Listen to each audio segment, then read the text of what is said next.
I'm Eric Backman. My affiliation really begins as a board member with Friends of Petaluma River. I'm the proud secretary of the organization. I'm also a local educator. Most recently, I've been selected as principal of Casa Grande High School. So my role for Watershed Classroom is really as a community volunteer and also a local educator. My name is Eric Backman. My affiliation with the Watershed Classroom begins with my role as a community volunteer. I'm a member of Friends of Petaluma River's board. I work as secretary with the board. I'm also a local educator. I've been in education for 20 years. Most recently, I've been selected as the new principal of Casa Grande High School. The big idea is also a simple idea. In the schools in 2011 and 2012, we were looking at a new set of national standards, the Common Core standards. We realized that teachers locally across the state and nationwide would be redesigning their curriculum to meet these new standards. It occurred to me that if Friends of Petaluma River were to create a program to support teachers' development of curriculum in the form of stipends, recognizing their professionalism, in the form of time to build curriculum, in the form of local experts who could support the development of curriculum, and also in terms of professional development. If we could do all of these things, teachers would have the tools and incentive to redesign curriculum with a focus on Petaluma's watershed and river. The Common Core standards ask students to look and learn skills, to look at and learn skills. We often refer to them as the 4 C's: collaboration, creativity, communication, and critical thinking. The big idea behind Watershed Classroom is that teachers would design great curriculum, engaging curriculum, focused on this incredible laboratory in our backyard, working on those skills primarily. By working in our backyard, teachers are going to be excited, kids are going to be excited because it's relevant and it matters, and of course the community will be more willing to get behind and support educators and students because they'll have a real understanding and investment in the learning outcome. I think there are two answers to that question. The first is, written into the curriculum design, is this concept of geoliteracy. And really, geoliteracy is a way of looking at geography, perhaps with greater depth and meaning. We want young people to learn about geography in terms of the way geography shapes our past, shapes the way we live, and shapes our future. We want young people to understand geography as a force in which people and the environment interact. Geography really establishes the way those interactions happen. We really want young people thinking about the implications of their action and the way their choices impact geography and the environment. Friends of Petaluma River, its driving mission is to celebrate and conserve the watershed and the river. So underpinning curriculum design is a hope that through learning geoliteracy, through learning about the history of the river, the science of the river, the social and civic aspects of the river, that they're going to understand it and celebrate it and want to conserve it. I want to recognize those first, I think, 8 teachers we had year one. They were the true trailblazers, and their curriculum varied. Most of them we had 3 high school groups and an elementary school group. All of the groups but one were focused on questions about the water cycle and water quality.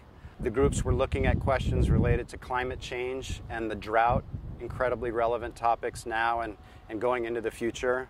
We had another group from Casa Grande looking at the river through the lens of social studies and English, with a focus on the Industrial Revolution and that historic era's impact on the formation of our town, Petaluma.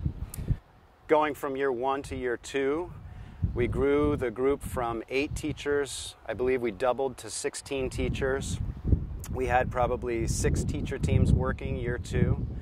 It was that year that we received the grant from NOAA, the National Oceanic Atmospheric Administration, which really gave us the resources to do more outreach and to provide more resources and better resources for our teachers.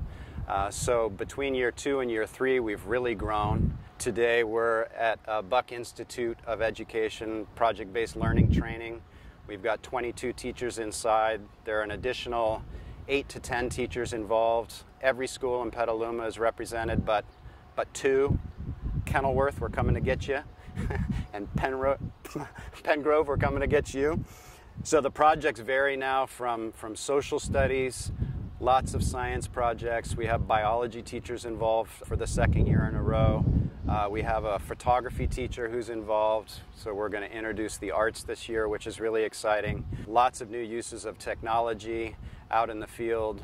Important to mention the water testing that's being done on tributaries throughout Petaluma by elementary school kids working with high school kids. It's incredibly exciting collaboration and an amazing use of 21st century technology.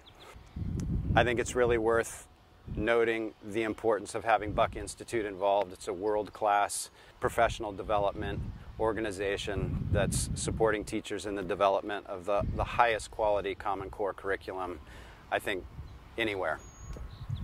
We, the whole way, have stuck to the vision of supporting teachers in the design of their own curriculum. We want teachers teaching what they're passionate about within their area of expertise, and I think that's the strength of the program. And it's a program that can be replicated anywhere. Everyone lives in a watershed. We've got some incredible watersheds, obviously, in the Bay Area, south of us and north of us. Perhaps in a few years we'll be ready to replicate elsewhere.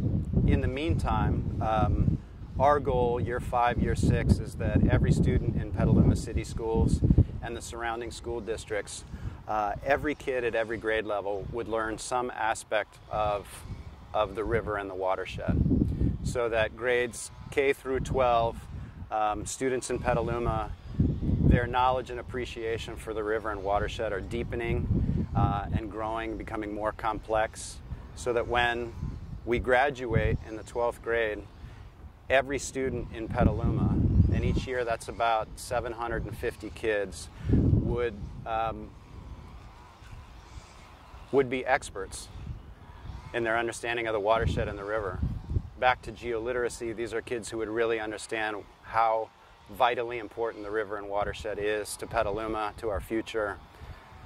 This is especially true given the reality of climate change and the drought. So we're at McNear Peninsula.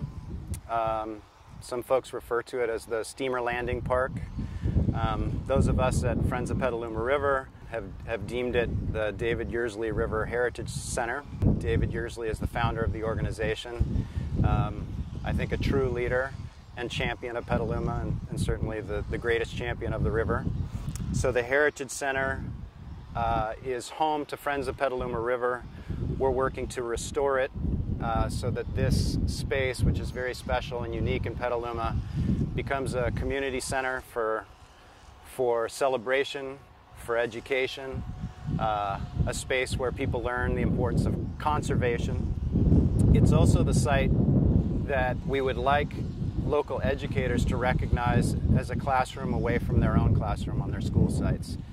Teachers and students are always welcome here. We can bring in guest speakers to teach here. Students can do research here. They can certainly walk the peninsula, do water testing and other learning activities.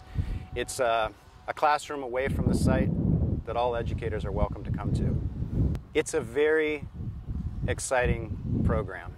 And I guess the last thing I would like to note is that having been in education for 20 years, there's something incredibly unique about the program in that it now involves a school district, its teachers and its students.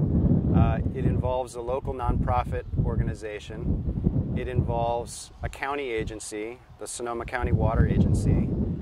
and it's now being funded, at least in part, by a federal agency, NOAA, along with a whole host of other local organizations supporting us. It's unlike anything I've ever seen. I think it represents a model for what public education should look like, where many different organizations are getting behind teachers and students and education.